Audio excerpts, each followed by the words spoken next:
Some basic concepts of chemistry topic la 23 question பார்க்கலாம் பாருங்க. In a reaction A plus B2 gives AB2.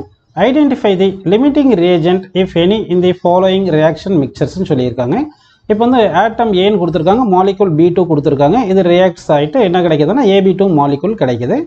உங்களுக்கு என்ன தெரியும்னா n moles of A atom reacts with n moles of B2 molecule produces n moles of AB2 molecule அப்படின்னு புரியுது.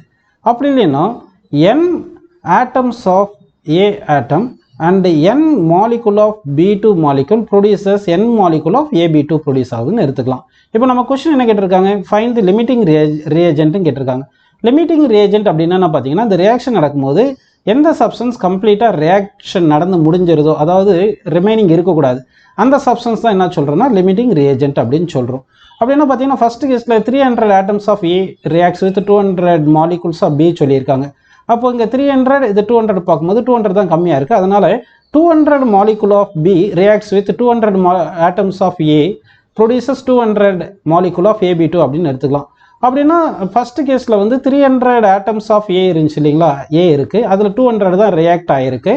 அப்போ remaining 100 atoms இருக்கும் ஏல. ஆனால் B வந்து கம்ப்ளீட்டாக முடிஞ்சிருக்கும். அப்போ எந்த சப்ஸ்டன்ஸ் கம்ப்ளீட்டாக ரியாக்ட் ஆகிருக்கோ அதுதான் லிமிட்டிங் ரியேஜென்ட். அப்போ ஃபர்ஸ்ட் கேஸில் வந்து B இஸ் லிமிட்டிங் ரியேஜென்ட் அப்படின்னு எடுத்துக்கலாம்ப்பா. சரிங்களா? சரி, ஓகே. செகண்ட் பாருங்க, 2 mole of A reacts with 3 mole of B சொல்லியிருக்காங்க. அப்படின்னா 2 mole of A reacts with 2 mole of B2 produces 2 mole of AB2 தான் எடுக்க முடியும். அப்படின்னா இங்கே 2 moles of A கம்ப்ளீட்டாக முடிஞ்சிட்டு B வந்து 3 moles இருக்குது, அதில் 2 mole முடிஞ்சுன்னா இன்னும் 1 mole B இருக்கும். அதனால் செகண்ட் கேஸில் கம்ப்ளீட்டாக ரியாக்ட் ஆனது எது பார்த்தீங்கன்னா சப்ஸ்டன்ஸ் A தான் ரியாக்ட் ஆகிருக்கு. அதனால் செகண்ட் கேஸில் A is the limiting reagent அப்படின்னு எடுத்துக்கலாம்ப்பா. A இஸ் லிமிட்டிங் ரியேஜென்ட் அப்படின்னு எடுத்துக்கலாம். ஓகேவா? தேர்ட் கேஸில் பாருங்கள், தேர்ட் கேஸில் என்ன வந்திருக்கு, 100 atom of A 100 molecule of B. அப்படின்னா n atom of A n molecule of B react ஆகிருக்கு. அப்போ Aவும் 100 இருக்குது, Bயும் 100 இருக்குன்னு, அப்போ Aவும் Bயும் கம்ப்ளீட்டாக வந்து என்ன ஆயிருக்கும், உங்களுக்கு ரியாக்ஷன் நடந்திருக்கும். அப்போ Aவும் கம்ப்ளீட்டாக தீர்ந்துருக்கும், Bயும் கம்ப்ளீட்டாக தீர்ந்துருக்கும், எதுவுமே ரிமைனிங் இருக்காது. அதனால் இது என்ன சொல்லிடலாம், இது ஸ்டாய்க்கியோமெட்ரி மிக்சராக இருக்கும். அதனால no substance is limiting reagent அப்படின்னு எடுத்துக்கலாம்ப்பா. ஓகேங்களா? அடுத்து பாருங்கள், ஃபோர்த்தில் 5 mole of A 2.5 mole of B. அப்படின்னா 2.5 mole of B தான் கம்மியாக இருக்குது. அப்போ 2.5 mole of B வந்து கம்ப்ளீட் ரியாக்ட் ஆகிருக்கும். அப்போ A வந்து 2.5 mole of A வந்து ரியாக்ட் ஆகிட்டு இதில் ரிமைனிங் 2.5 mole of A இருக்கும்.